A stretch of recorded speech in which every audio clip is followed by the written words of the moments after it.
बकरीद आने वाली है, सारे लोग गोश्त के चक्कर में पड़े रहते हैं। कोई कहता 80,000 का जानवर लिया है, कोई कहता 60 का लिया है। मेरे जैसा जानवर बस्ती में किसी का नहीं है। मुझे बताओ तो सही, ये कुर्बानियां जमाने के लिए हो रही है या खुदा के लिए हो रही है? अगर रब के लिए है तो फिर ये मुकाबला कैसा है, ये दिखावा कैसा है? जानवर को ला करके दरवाजे पे बांध दिया जाता है ताकि दुनिया देख करके जाए जैसा सेठ का बकरा है ऐसा किसी का बकरा नहीं है, जैसे फला का जानवर है वैसा किसी का जानवर नहीं है। शर्म आनी चाहिए। हमारी कुर्बानी अल्लाह के लिए हो, हमारी तमाम जितनी भी नेकियां हैं अल्लाह और उसके रसूल की रजा के लिए होनी चाहिए।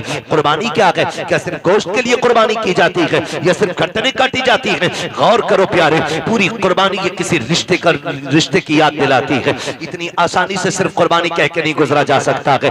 आप देखो तो सही तारीख का ये बाप पलटो, लोग हज करने के लिए जाते हैं, सफा मरवा की सही ये माँ बाप की और औलाद के रिश्ते की याद दहानी है। आप देखें जमजम आप पिएंगे तब भी तुम्हें माँ और बेटे का रिश्ता दिखाई देगा। आप जाएंगे जब शैतान को कंकर मारेंगे वहां भी तुम्हें बाप बेटे का रिश्ता दिखाई देगा। जब गर्दन पे छुरी चलाते हो जानवर की, गौर से देखना वहां भी बेटे का बाप का रिश्ता नजर आएगा।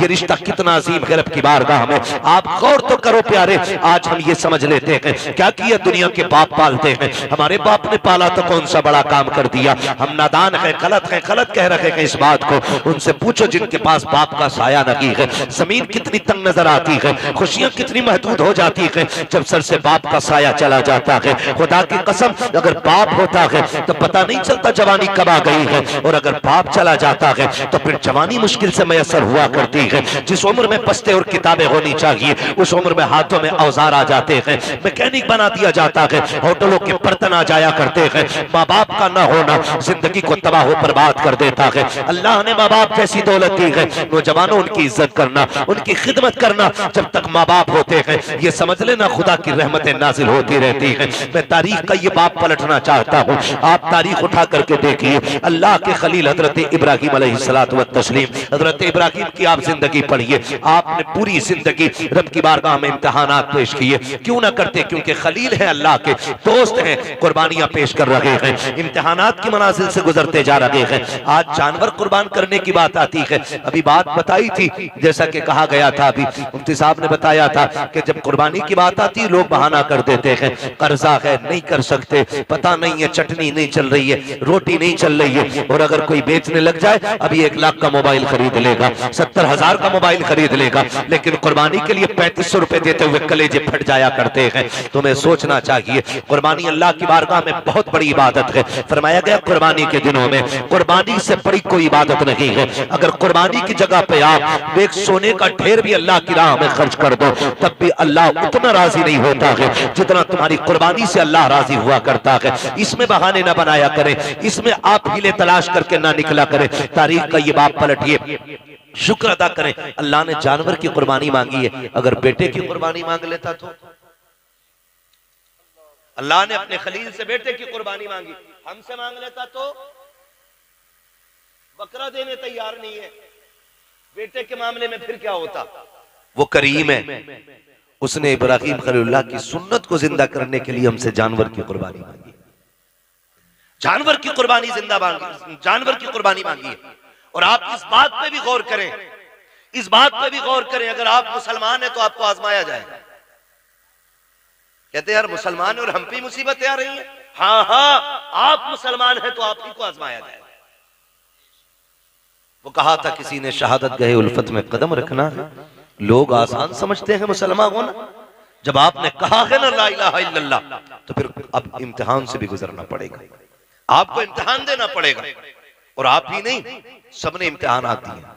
मेरे नबी फरमाते सबसे ज्यादा मुझे आजमाया गया है, सबसे बड़े बड़े इम्तिहानात मेरे रहे, मेरे महबूब के सबसे बड़े इम्तिहानात रहे। लेकिन हुजूर ने इम्तिहानों में क्या किया? तारीख गवाह है, किसी ने पत्थर मारे मेरे हुजूर ने बदले में पत्थर नहीं मारा, किसी ने सितम किए तो हुजूर ने बद्दुआ नहीं की। मक्के से निकाले गए लेकिन हुजूर ने कभी बद्दुआ के लिए हाथ नहीं उठाए, यहां तक कि ताइफ में पत्थर लगे हुजूर के हाथ उठ गए। हाल क्या था? जूतियां खून से भरी हैं, बदन कपड़े खून से शराबोर है, चेहरे से खून बह रहा है, लेकिन हाथ उठे तो यही कहा था मालिक इन्हें अजाब ना देना, इन्हें बख्श दे, मालिक इन्हीं की नस्ल से दीन के अलम बरदार पैदा फरमा दे। ये हमारे हौसले हैं, ये हमारे मामलात हैं। जरा से इम्तिहान आता जाए लोग को कलेजे फट जाते हैं। हम मुसलमान हैं, हम पे ये सितम हो रहा है, हम मुसलमान हैं, हम सताए जा रहे हैं, कहाँ है अल्लाह की मदद नहीं आती, कब आएगी अल्लाह की मदद। ओ भाई इम्तिहान की घड़ियां हैं, इनको जरा संभल के पार करना है। जो इम्तिहान में पार हो जाता है, इम्तिहान पास कर जाता है, समझ लेना दुनिया भी कामयाब है, आखिरत भी कामयाब है। कैसे कैसे आजमाया जाता है, यही अल्लाह के खलील है।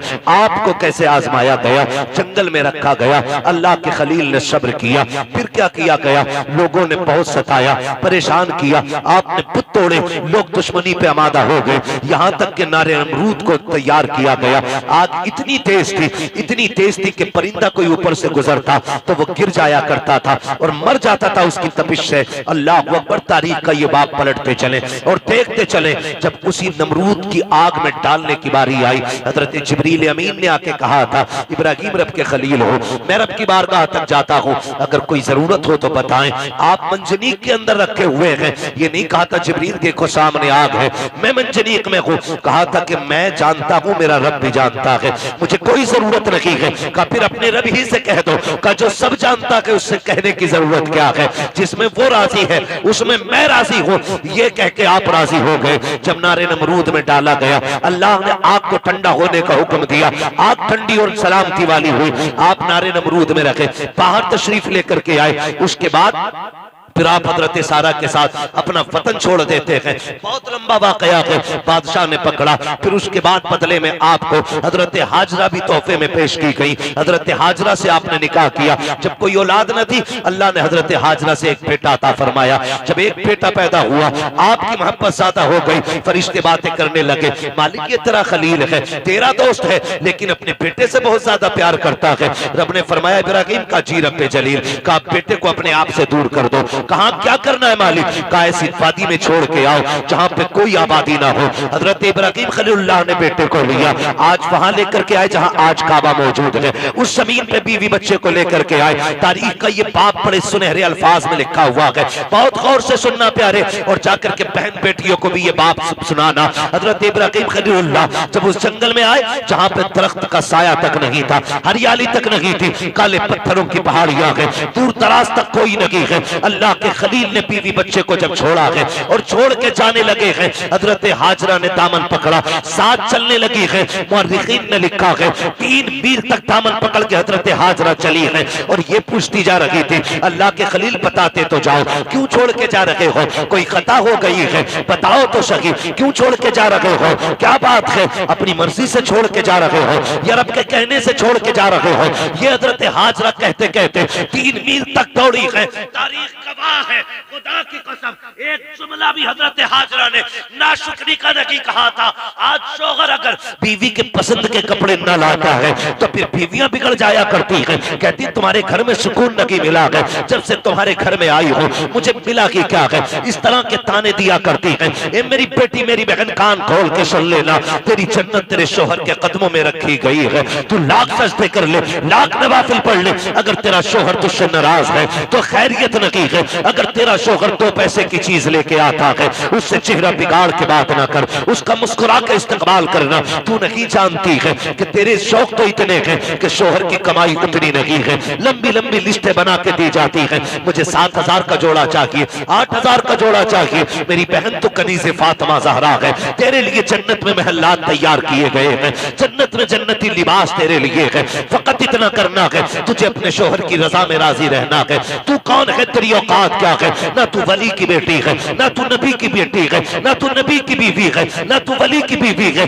तारीख का ये बाप पलट के तो देखो, हजरत हाजरा को अल्लाह का खलील छोड़ के जा रहा है, जंगल में छोड़ के जा रहे हैं, कोई दरख्त नहीं है, कोई साया नहीं है, जंगल की जंगल है। 3 मील तक दौड़ी है, दामन पकड़ के दौड़ के कहा था, खलील ये तो बता के जाओ क्यों छोड़ के जा रहे हो, इतनी सी खजूरें, इतना सा पानी, ये किसके सहारे है। अल्लाह के खलील की आप तारीख पढ़िएगा, आग में डाले गए हैं, अल्लाह के खलील नहीं रोए हैं, वतन छोड़ा है नहीं रोए हैं, नमरूद की फौज ने पीछा किया है नहीं रोए हैं, लेकिन जब बेटे को जंगल में छोड़ के जा रहे हैं, लोग कह दिया करते हैं मेरे बाप का रिश्ता की क्या है, मेरा बाप मुझसे प्यार नहीं करता है। गैरत आनी चाहिए। खुदा की कसम वो खलील जो नमरूद की आग से लग कर के नहीं रोया, वो खलील जो आग में डाला गया तब आंसू नहीं आए, दुश्मनों ने पीछा किया तब नहीं रोया, लेकिन आज जब बेटे को छोड़ के जा रहे हैं, आंख से आंसू टप टप गिरते जा रहे हैं। शरीक हयात ने कहा था अल्लाह के खलील बताते तो जाओ, इस जंगल में क्यों छोड़ के जा रहे हो?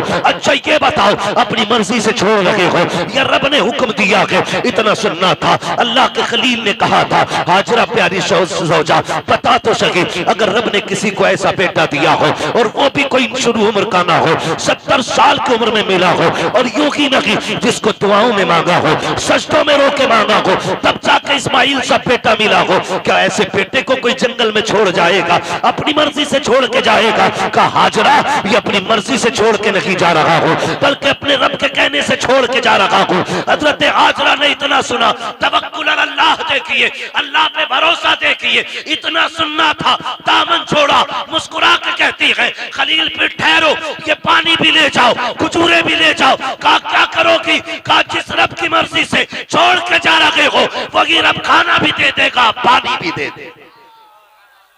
इसे तवक्कुल अल्लाह कहते हैं। क्या बात है। नारे तकबीर, नारे रिसालत, मसलके आला हजरत खतीब अहले सुन्नत मुफ्ती हम्माद रजा मुरादाबादी, नारे तकबीर। ये रिश्ता होता है माँ बाप का, इसे समझने की कोशिश करें। जो खलील नारे नमरूद से न रोया, वो बेटे की जुदाई पे रो दिया, वो बेटे को छोड़ते वक्त रो दिया। सोच तो सही, कैसे कह देते हो मेरा बाप प्यार नहीं करता? खुदा की कसम खा के कहता हूं, मंडी चले जाओ, मार्केट चले जाओ, जितने मजदूर थैले हाथ में लेके खड़े होते हैं ना, उनसे पूछना इस उम्र में क्या जरूरत थी इतनी गर्मी में काम करने की? सिर्फ यही कहेगा बच्चों का पेट है, बच्चों के लिए आया हूं। बच्चों की जरूरतें माँ बाप को मौत तक ले जाती है, और औलाद कहती है क्या किया है मेरे बाप ने, क्या किया है मेरे बाप ने? खुदा की कसम अगर तेरे हलक में हराम का लुकमा नहीं जाने दिया है तो सबसे बड़ा एहसान किया है तेरे बाप ने, बहुत बड़ा एहसान किया। और मैं ज्यादातर नौजवान बेटे आपसे गुजारिश कर जाऊं, आप ही के रामपुर से एक दिन फोन आया, कहा गया कि मौलाना हमारे अब्बा को समझाइए। मैंने कहा बात क्या? उसने कहा रिश्ते नहीं हो रहे हमारे। मैंने कहा वजह? उसने कहा वजह यह है कि जो भी रिश्ता करने आता है वो ये पूछता है कि तुम्हारा बाप क्या करता है, या मेरे बाप से पूछता आप क्या करते। तो जब वो कहते हैं हम रिक्शा चलाते, तो रिश्ते करने वाले लौट के चले जाते।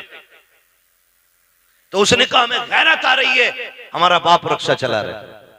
मैंने कहा ठंडे दिमाग से सोच, शाम को तेरा बाप आता है तो कपड़े पसीने में भीगे होंगे। कहा हाँ। तो मैंने कहा उसके तलवे चूमा कर, वो पसीना बहा के कमा के लाता है, किसी का खून बहा के कमा के नहीं लाता है। हमारी दुनिया को हो क्या गया है? हमें करोड़पति चाहिए, चाहे दलाल हो, रिश्वतखोर हो, ब्याज लेने वाला हो, हराम की दौलत इकट्ठे करने वाला हो। ये चार चांद कब तक? जब तक मौत नहीं आ रही। जिस दिन मरोगे तो याद रखना गरीब की भी कब्र वही बनती है जहां अमीर की बनती है। फिर इतराना किस बात पर है? नौजवानों, अपने मजदूर बाप की इज्जत करना, मजदूर बाप की इज्जत करना। उसने कम से कम तुम्हें हलाल के लुक़मे खिलाए। फरमाया गया जो हराम के लुक़मे खा के पड़ेगा जिस्म, वो जहन्नम का ईंधन बनाया जाएगा। क्या यह एहसान नहीं किया बाप ने कि ईंटें ढोता रहा, रक्शे चलाता रहा, बोझ उठाता रहा, लेकिन किसी के आंसू बहा के पैसा नहीं लाया, किसी का हक मार के पैसा नहीं लाया, किसी को सता के पैसा नहीं लाया। तुझे क्या पता है? लोग कहते मजदूर के घर पेटी नहीं देनी है। मैं कहता हूं अगर पेटी देनी है तो मजदूर के घर दे। खुदा की कसम तेरी बेटी को जो इज्जत मजदूर के घर मिल सकती है वो दुनिया के दौलतदार के घर नहीं मिलेगी। किसी रिश्वतखोर या प्याजुए के घर जाकर के तेरी बेटी को वो इज्जत नहीं मिलेगी। जो एक मजदूर के घर तेरी बेटी बेटी को इज्जत और सुकून मिल सकता है। वजह ये है आज हम इज्जत हम मजदूर को जलील समझते हैं। महबूब की चौखट है। एक गरीब सहाबी आए, आका करीम को सलाम पेश किया, अर्ज करते हैं या रसूल अल्लाह, आज माशरा बहुत बिगड़ता जा रहा है, क्या बात है? आका हम मजदूर डिपार्टमेंट से ताल्लुक रखते हैं, हमारी मजदूरी नहीं दी जाती है, लोग पैसा मार लेते हैं, आका में कई कई दिन तक धक्के दिए जाते हैं।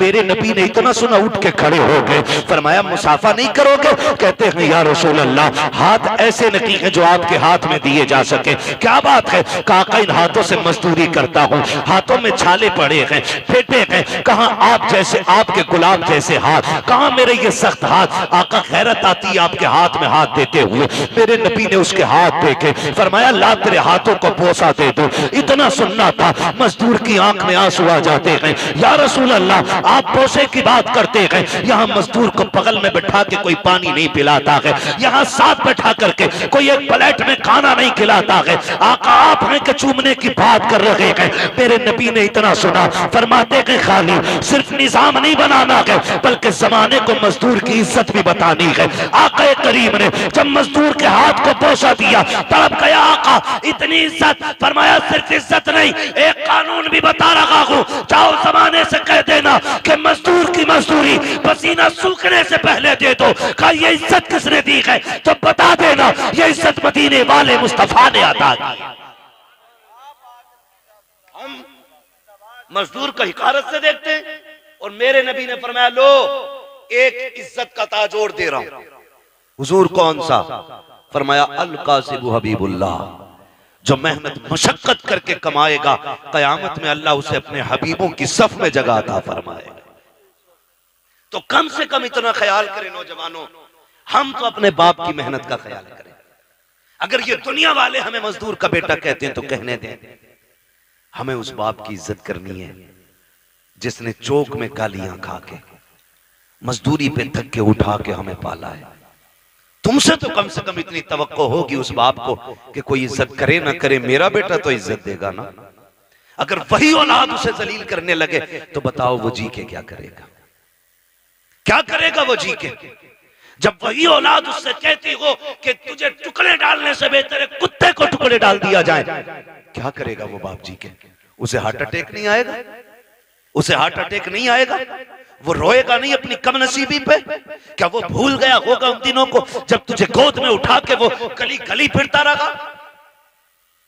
मुझे बताओ, तुझे सर्दियों में बुखार आया, बाप ने सारे कंबल तुझे उड़ाए, खुद ठंडी में सिकड़ता हुआ मंडियों के, गलियों के, बाजारों के, हॉस्पिटलों के चक्कर लगाता रहा, खुद मर गया लेकिन बेटे को जिंदगी दे गया। लाजिम है हर बेटे पे अपने माँ बाप की इज्जत करे, अपने माँ बाप की इज्जत करे। पढ़े तारीख, आप कभी ये नहीं कह सकते अपने बाप से आपने क्या किया मेरे लिए। खुदा की कसम, जितना एक बाप कर देता बेटे के लिए, कोई तुम्हारे लिए उतना नहीं कर सकता। मैं तो चैलेंज के साथ कहता हूं, एक बाप को तोलने के लिए ना खुदा की कसम जिंदगियां कम पड़ जाएंगी, लेकिन बाप की मशक्कतों का अंदाजा नहीं लगाया जा सकता। आप भी जानते हैं एक आदमी को अपना पेट पालने में कितनी मुश्किल आ सकती है। कोई मुश्किल बात है एक आदमी को पेट पालना? कोई मुश्किल बात नहीं, और कोई मशक्कत भी नहीं। अकेला बंदा कहीं भी खा पी के गुजारे कर लेता है, लेकिन दुनिया भर की सहूलतें बाप औलाद के लिए उठाता है, औलाद के लिए उठाता है। बेटा पैदा हो, मीठा तकसीम करता है, जवान हो जाए तो निकाह की तैयारियां करता है। हाँ, आप देखें ना मास्टर इरफान साहब, इन्होंने इतना खर्च किया। मैं कहता हूं कि अगर और इनका बेटा ना इनकी दवा के लिए सिर्फ इतना खर्च कर देना जितना आज इन्होंने किया अपने बच्चों के लिए, तो शायद बड़े सुखी रहेंगे। लेकिन हम भूल जाते हैं, हम अपने बाप की दौलत को अपनी समझते हैं, लेकिन अपनी दौलत को बाप की दौलत नहीं समझते। ये कड़वी सच्चाई है। जो बाप कमाता रहा है, तुम अपनी मर्जी से फर यारों में उड़ाते रहे, फर उड़ाते रहे। अब्बा आज मेरा बर्थडे है, अब्बा आज मैं पास हुआ हूं, यारों को पार्टी देनी है। वो कैसे कमा के लाता रहा उसने तुमसे नहीं बताया। जो तुम मांगते रहे वो देता रहा। उसने बुढ़ापे में इतना कहा था, बेटे खांसी बढ़ गई है, एक सिरप चाहिए। तुमने मुंह बिगाड़ के कहा, तुम्हारे खर्चे उठाऊं या औलाद के खर्चे उठाऊं? लोग कहते हैं बाप उस दिन मरा जिस दिन सांसें रुकी। मैं कहता हूं नहीं, ये तो उस दिन मर गया था जिस दिन बेटे ने हाथ रोक लिया था, उसी दिन बाप मर गया था। खुदारा बदलो अपने आप को, अपने बाप की इज्जत किया करो। और दुनिया में तुम्हारे बाप को कोई इज्जत नहीं देता, तुम इज्जत दे के बताओ कि तू किसी की नजर में जलील होगा, लेकिन मेरी नजर में तेरी इज्जत है। बाप की इज्जत करने लग जाए, बाप की इज्जत करने लग जाए। हम तो ये सोचते हैं ना, ये सोचते हैं ना जो भी कमाया वो हमारा है, हमारे बाप का कुछ नहीं है। नहीं, ख्याल करो यार, ख्याल करो। एक बाप की जिंदगी अपनी औलाद के लिए पूरी सर्व कर देता है बाप।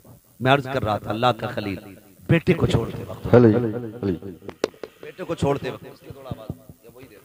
बेटे को छोड़ते वक्त अल्लाह के खलील रो दिए, रो दिए। तारीख का ये बाप भी पलटे। तवज्जो है? थके तो नहीं अभी? अगर नहीं थके तो बोलने जरा या रसूल अल्लाह। हमारे अलीम भाई बता रहे थे कि ये बड़े सुस्त लोग बैठे, और नकीब साहब भी फरमा रहे थे हल्के में मत लेना। अल्लाह सलामत रखे। मैं आपसे ये भी नहीं कहूंगा कि आप हाथ उठा के सुभान अल्लाह को या उठ के सुभान अल्लाह को। मैं कहता हूं जो मैं बात कह रहा हूं इसे दिल पे लिख के ले जाना। अगर आज के बाद एक बाप को भी इज्जत मिल गई ना, तो मैं समझूंगा हम सबका यहां आना कामयाब हो गया, आपका बुलाना कामयाब हो गया। बस यही कोशिश रहती है। मेरी तकरीर तबे यार को बेचैन करती है, सबब के आगे वही कहता हूं जो दिल पर गुजरती है। मुझे बहुत दूर से बुलाया है, मैं बजाहिर तो मुरादाबाद का हूं, और लेकिन पूछा मुफ्ती साहब क़िबला से, अपने भी घर आना पड़ता तो जहाज से ही आना पड़ता। हाँ, बिना फ्लाइट के अपना घर भी मैसर नहीं होता है। अल्लाह ने ये ड्यूटी लगा रखी है, जब तक वो चाहेगा ये नौकरी अंजाम देते रहेंगे। मगर आपसे इतनी गुजारिश है, इतनी मेहनत से हमारे इरफान भाई ने ये महफिल सजाई है, ये कोशिशें की हैं, आपके बैठने का इंतजाम किया है, सिर्फ इसलिए किया था कि हमारी बस्ती वालों तक दीन की कुछ बातें पहुंच जाए, दीन की कुछ बातें पहुंच जाए। अल्लाह करे आज के बाद किसी बाप को इज्जत मिल जाए, कोई मां मुस्कुराने लग जाए, खुदा की कसम फिर समझ लेना इनका ये जो सारी कोशिशें करना है अल्लाह की बारगाह में मकबूल हो गया। अल्लाह के खलील तो छोड़ के आ गए। हजरत हाजरा ने बेटे को लिया, पलट के उसी जगह पे आई जहां छोड़ के गए थे। पहली शाम आई, जब शाम आई तो दरिंदे जानवर बाहर निकल के पहाड़ियों से आए, बाहर निकल के आए पहाड़ियों से और चीखने लगे। जब बोलने लगे, हजरत हाजरा की गोद में हजरत इस्माइल है। आपने ना एक खारदार लकड़ी तोड़ी दरख्त से, किसी पेड़ की कोई शाख तोड़ी और उसको आसमान में घुमाया। फिर आपने जानवरों को मुखातब करके कहा, खबरदार शर्म नहीं आती है? देख नहीं रहे हो किस पे भौंक रहे हो? मैं एक नबी की माँ हूं, एक नबी की बीवी हूं। मेरी गोद में जो लाल है कोई आम बेटा नहीं, मेरी गोद में रब का इस्माइल लेटा हुआ है, रब का इस्माइल लेटा हुआ है। का खबरदार भौंकने की जरूरत ना करना, हम पे भौंकने का मतलब है नबी की इज्जत पे भौंकना। इतना कहा, सारे जानवर पलट के चले गए, सारे चले गए। फिर वो पानी, वो खजूरें, वो सत्तू, वो क्या सब कुछ जो भी दिया था, कब तक चलना, सारे ही खत्म हो गए। जो भी खाने पीने का सामान था खत्म हो गया। लेकिन माँ होती है। फिर वो वक्त भी आया कि माँ के सीने का दूध भी खुश्क हो गया। फिर जब बेटे ने सूखी जबान होठों पे फेरी तो माँ से देखा ना गया। तारीख गवाह है, हज करने के लिए जाओ, हुक्म होता है सफा मरवा की सही करो। मालिक ये क्या है? कहा यहाँ मेरी हाजरा दौड़ी थी। फिर क्या करना है? कहा जब तक दौड़ेगा नहीं तेरा हज पूरा नहीं होना है, तुझे दौड़ना जरूरी है। मालिक क्यों दौड़ाया गया? कहा जब जब यहाँ आके तुम दौड़ोगे ना तो तुम्हें माँ और बेटे की मोहब्बत का एहसास हो जाएगा। एक माँ ने बेटे की मोहब्बत में कितने चक्कर लगाए हैं? 7 चक्कर लगाए। माँ तो माँ होती है। बेटे को लिटाया जमीन पे, आपने एक पत्थर इधर से रखा, एक इधर से रखा, एक पत्थर ऊपर से रखा, 3 पत्थरों से बेटे का थोड़ा सा धूप का साया किया। उसके बाद दौड़ लगाई है पानी की तलाश में। आप दौड़ करके पहाड़ के सिरे पे चढ़ी है, चारों तरफ देखा पानी नजर नहीं आया। फिर ख्याल आया मेरे बेटे को कोई जानवर न ले जाए। फिर पलट के वापस आई है, फिर बेटे की खुशकी देखी है, फिर दौड़ लगाई है। बाज मार्रिखीन ने यहां तक लिखा है कि 7वें चक्कर पे हजरत हाजरा गिर जाती है। अल्लाह अकबर जब गिरी है, इधर हजरत इस्माइल ने एड़ियां रगड़ी है। जब एड़ियां रगड़ी, रब ने फरमाया जिब्रील जी रब्बे जलील जल्दी कर दौड़ के जाकर के मेरे इस्माइल की एड़ियों की जगह से चश्मा जारी करके। तारीख गवाह है हजरत हाजरा ने खुद को संभाला और दौड़ करके आई। क्या देखती है, जहां बेटे के पैर लग रहे थे वहां से पानी का चश्मा जारी हो गया है, चश्मा जारी हो गया है। आज दुआ के लिए तुम मियाओं के चक्कर लगाते हो, खानकाहों में डूब जाते हो, जिससे दुआ लेनी थी तुमने उससे दुआ नहीं दी। अगर तकदीर बिगड़ रही है, बरकत नहीं हो रही है, जाके माँ से दुआ ले ले। खुदा की कसम, जिसकी कहीं नहीं सुनी जाती है उसकी माँ की चौखट को सुन ली जाती है। नारे तकबीर, नारे रिसालत, मसलके आला हजरत मुफ्ती हम्माद रजा मुरादाबादी, सवी अख्तर रामपुरी, नारे तकबीर। मुफ्ती साहब फरमा रहे हैं भाई ये लोग सुन रहे हैं, तो मैं तो ये समझता हूं कि अगर दिल हुजूर से लग जाए तो फिर महफिलों से लोग उठा नहीं करते। वाह वाह वाह, बहुत। हाँ, और अगर महफिल में दिल लगने लग जाए तो समझें कि हुजूर की नजर करम हो गई है, हुजूर की नजर करम हो गई है, हुजूर आपकी तरफ नजर करम फरमा चुके हैं। बस मैं आपसे इतनी गुजारिश करूंगा, फरमाया गया या अय्युहल्लज़ीना आमनू उदखुलू फिस्सिल्मी काफ़ा, ए ईमान वालों पूरे पूरे इस्लाम में दाखिल हो जाओ, पूरे पूरे दाखिल हो जाओ। अल्लाह तौफीक दे, कुर्बानी आ रही है तो सारे लोग कोशिश करें, कुर्बानी करें, जिन पर वाजिब है करेंगे इंशाअल्लाह, जिन पर वाजिब है करेंगे इंशाअल्लाह। उम्मीद है जितने नौजवान बैठे हैं जो भी साहिब निसाब होंगे इंशाअल्लाह वो कुर्बानी जरूर करेंगे। हाँ, अल्लाह ताला हमें अपनी सच्ची मोहब्बत अता फरमाए। और थोड़ा सा ख्याल करें, एक पैगाम आखिर में चलते चलते मैं ये भी दे दूं, मेरे भाई कोशिश ये करनी है, कुर्बानी अक्सर और बेशतर हम लोगों के यहाँ होती है। होता क्या है कि हम अक्सर उनके घर गोश्त भेजते हैं जिनके घर से हमारे घर गोश्त आता है ना? उनके घर गोश्त भेजते हैं ज्यादातर जिनके घर से हमारे घर आता है, यानी जिनके घर से हमारे घर गोश्त नहीं आता उनके घर हम गोश्त नहीं भेजते। और बात बताऊं अगली, बुरा ना मानिएगा, मैंने पहले ही कहा था, वही कहता हूं जो दिल पर गुजरती है। अगर किसी बंदे ने एक बड़े का कुर्बानी की और एक बकरे की कुर्बानी की तो कमजोर लोगों में बड़े की बोटियां भेजी जाती हैं और बड़े लोगों में छोटे की बोटी भेजी जाती है। यही होता है ना? हाँ, कहेंगे भी नहीं हाँ, क्योंकि शर्म आती है। मैं तो ये नहीं कह रहा कि आप करते, लेकिन होता है कुछ जगह पे ऐसा। मैं आपसे ये कहूंगा यार, ओ भाई अल्लाह तौफीक दे, तो पहली बात तो ये कि 4-4 बोटियां बांटने का रिवाज है, 8-8 बोटी बांट रहे हैं, कम से कम इतनी तो दो जो कम से कम एक वक्त का खाना हो जाए किसी के घर का। कुछ जगहों पर तो मसला ये है कि बकरीद के गोश्त से मुहर्रम का हलीम बनाते हैं। ये कंडीशन हमारी कौम की है। कुर्बानी के बाद ऐसा फ्रिज में पैक करते हैं कि मुहर्रम की 9 तारीख को ही निकलता। बड़े सनीचर लोग हैं भाई, डॉक्टर से पूछो तो गोश्त जितना बासी होता जाएगा ना उतनी बीमारियां उसमें बढ़ती चली जाती हैं, और दही जितना बासी होता जाएगा उतना मुफीद होता जाता है। कई बार तो खा खा के लोग बीमार हो जाते हैं। मैं तो कहता हूं कुर्बानी की बरकत है, वरना लोग मर जाएंगे इसे खा के। कितना वक्त रह जाता है कुर्बानी से मुहर्रम तक का? 1 महीना ना, 30 दिन कुछ थोड़ा थोड़ा निकाल के खाते रहते। अल्लाह पे भरोसा रखो यार, जो आज दे रहा है वही आपको कल भी देगा। बोलो देगा कि नहीं? अच्छा, आपने देखा होगा कि ये जो परिंदे उड़ते हैं रोज सुबह सुबह, शाम को जब आते हैं कुछ बचा के लाते हैं या खाली खा के आ जाते हैं? क्या करके आते हैं? बोल सकते हैं तो बोले जरा, अल्लाह ने जबान दी है तो। खा के आ जाते हैं ना, रख के तो नहीं लाते। अगले दिन फिर उड़ते हैं, फिर खा के आते हैं। और ताज्जुब की बात यह है कि भूखे जाते हैं और पेट भर के वापस आते हैं। इनका कोई खेत है, बिजनेस, मंडी? अच्छा, इतनी तपिश, इतनी गर्मी है अभी कि हर जगह पानी भी मैसर नहीं है। आदमी को 24 घंटे पानी ना मिले पागल हो जाए। जंगलों में पानी नहीं, लेकिन परिंदे फिर भी जिंदा हैं। फिर वो जिंदा कैसे? पानी कौन देता है?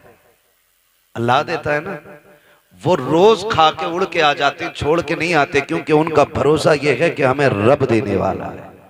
क्या बात है भाई, बहुत अच्छा है। रब देने वाला है। जानवरों का भरोसा अल्लाह पर है, इंसान 1 महीने के लिए रख के पड़ा। ये तो कुर्बानी का है, लोगों ने जन्नत का उठा के रखना शुरू कर दिया था, वो अल्लाह ने वो बंद कर दिया था। आपको अल्लाह ने अगर दिया है तो फ्रिज में ना भर। कितने ऐसे लोग आज भी हमारे मुआशरे में हैं जिन्हें साल साल भर गोश्त खाने तक की तौफीक नहीं होती। वजह इतनी ये है कि कंजूस नहीं है, कमजोर लोग हैं, मजदूर लोग हैं, महंगाई ने कमर तोड़ दी है। किसी के आगे बेटियां जवान हैं, किसी के घर में बेटे परेशान है, किसी को बीमारी ने घेर रखा है, कोई मुसीबत में है, कोई आजमाइशों में है, कोई बीमारियों में है। इस वजह से कितने लोग गोश्त नहीं खा पाते हैं। अल्लाह ने तुझे तौफीक दी है। ओ यार, अगर तूने बकरे की कुर्बानी की है, अमीर तो 8वें दिन 10वें दिन बकरा खा ही लेता है, कभी उस गरीब के घर भी बकरे का गोश्त भेज दिया करो, जिसके बच्चे बाप से कहते हैं बकरे का गोश्त हमने नहीं खाया है, कभी हमको भी बकरे का गोश्त खिलाया जाए। कई बार मजदूर गरीब मंडी गया है, कई बार दुकान जाकर के लौट आया है, का बेटे गया तो था 700-800 का रेट था, इतनी तो तेरे बाप की मजदूरी भी नहीं है, जितने का गोश्त था ये सोच करके बाप लौट आता है। तुम्हें रब ने अगर तौफीक दी है, अगर तुमने छोटे की कुर्बानी की है अल्लाह की रजा के लिए, कभी उन गरीबों के घर दे दो जिनके यहाँ कभी गोश्त नहीं गया है। खुदा की कसम खा के कहता हूँ, तूने 4 बोटी अगर अमीर के लिए दी है, चर्चों के लिए दी है, ताल्लुकात के लिए दी है, सिर्फ वाफा के लिए दी है, तो ये 4 दिन के लिए है, खत्म हो जाएगा। अगर तूने वही बोटियां किसी गरीब की दिलजोई के लिए दी है, खुदा की कसम मर के कयामत में आना, अल्लाह तुझे इज्जतों के ताज अता फरमा। भाई वाह वाह वाह, जिंदाबाद जिंदाबाद, बहुत खूब। गोश्त उन्हें दे जिनके यहाँ हुआ ही ना हो। कई बार ऐसा होता है जिनके घर कुर्बानी हुई है, 2 क्विंटल में से 50 किलो इसके घर रखा, और मोहल्ले वालों ने भी एक तसला भेज दिया। और कितने गरीब ऐसे होते कि बकरा ईद के घर दिन भी उनके घर में दाल बनती है। इसे ईद कहते हो? तेरी बस्ती के अंदर अगर एक बंदा भी ईद के दिन चटनी से खाएगा तो तुझे गैरत से मर जाना चाहिए। अल्लाह तौफीक दे तो ये गरीबों में तकसीम करेगा। आपके घर के होते हुए किसी घर में दाल या चटनी नहीं। आज ये रब की दावत का दिन है, रब की दावत का दिन है। हर घर में गोश्त की खुशबू आनी चाहिए, हर घर में तकसीम करें। और याद रखिए, जो अल्लाह के लिए करता है फिर अल्लाह कभी उसको गिरने नहीं देता है, गिरने नहीं देता है। और वो लोग बेवकूफ हैं जो उठा के रखते हैं। जब बर्तन खाली होता तभी नया भरा जाता है, जब पहले से भरा होता तो फिर उसमें जगह ही नहीं होती, वो भरेगा कहां से? आप खाली करते रहो, मेरा रब तुम्हारे बर्तनों को भरता रहेगा। जो खर्च करना नहीं जानते उन्हें कमाइयों का भी तरीका नहीं आता है। कमाई का भी तरीका उन्हीं को आता है जो खर्च करना जानते हैं। आप अपनी कमाई में गरीबों का हिस्सा रखें। कुर्बानी आ रही है, सारे लोग कुर्बानी करें। अल्लाह तौफीक दे, अपने बच्चों को दीन की तालीम दे। जिस तरह हमारे इरफान भाई ने अपने बेटों के अकीक़े की खुशी में, बेटियों की खुशी में माशाल्लाह खुश नसीब है। फरमाया गया अल्लाह जिसे 3 बेटियां दे और वो पाल पोस के उन्हें इज्जत से रुखसत कर ले, हुजूर ने फरमाया वो बंदा जन्नती होता है, वो बंदा जन्नती होता है। और फिर अल्लाह ने 3 बेटियां दी हैं, मुज्दा मुकम्मल है। यहाँ तक कि 2 बेटियों के लिए भी खुशखबरी है, 1 बेटी वाले के लिए भी खुशखबरी है। लेकिन सबसे पहले 3 का तज़किरा आया था। अल्लाह ने 3 बेटियां दी हैं, 1 बेटा दिया है। अल्लाह आपको भी बेटी बेटा देना। तो मैं तो ये कहता हूँ कि बेटी पे भी उतनी खुशी किया करो जितने बेटे की पैदाइश पे खुशी करते हो। इसलिए कि याद रखना, कभी कभी बेटे वो काम नहीं करते जो बेटियां काम कर जाया करती हैं। और बेटियों की मोहब्बत बाप से हमेशा जुदा होती है। बेटी के प्यार को बेटों का प्यार नहीं लगा करता है। आप भी जानते होंगे, आपसे जितनी मोहब्बत आपकी बेटी करती है उतना आपका बेटा नहीं करता।